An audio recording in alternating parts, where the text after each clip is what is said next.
Everyone has been affected by the supply chain issues, and getting parts has been a difficult task for collision repair professionals.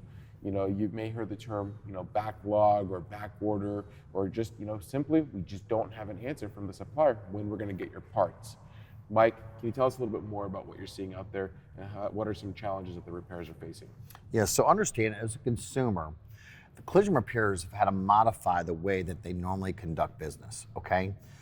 As Danny shared with you, parts are absolutely having supply chain issues. That means that collision repairers have a lot of uncertainty in determining what parts are available and when they'll be available for your vehicle.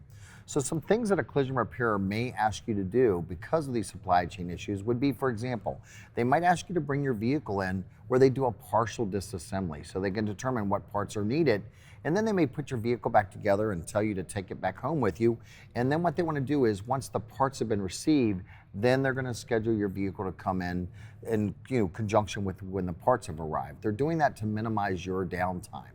Another thing that collision repairers have had to do to modify the way they do business is your vehicle may be completed from repairs, but they may be waiting on something that's a cosmetic part, like maybe just an emblem or a molding. And the collision repair professional may offer you the option of saying, hey, would you like to pick up your vehicle? And it's going to be missing the molding, but when it comes in, you can come back and we'll put it on while you wait. So understand it is never the intent of the collision repairer to purposely waste your time by having you make multiple trips back and forth to the collision repair facility, but due to the fact that we're having supply chain issues and the uncertainty and unavailability of a lot of these parts, it may require you having to bring your vehicle back to the shop multiple times. So again, understand, ladies and gentlemen, that ultimately you'll make the decision as to if you want to leave your vehicle or take it without a part, but at the end of the day, collision repairers are doing everything they can because they're really at the mercy of all the vendors that supply the parts. If you found today's tip helpful, please hit that thumbs up, share the video with your family and friends, and please comment below for any future suggestions. These videos are made possible by the Society of Collision Repair Specialists.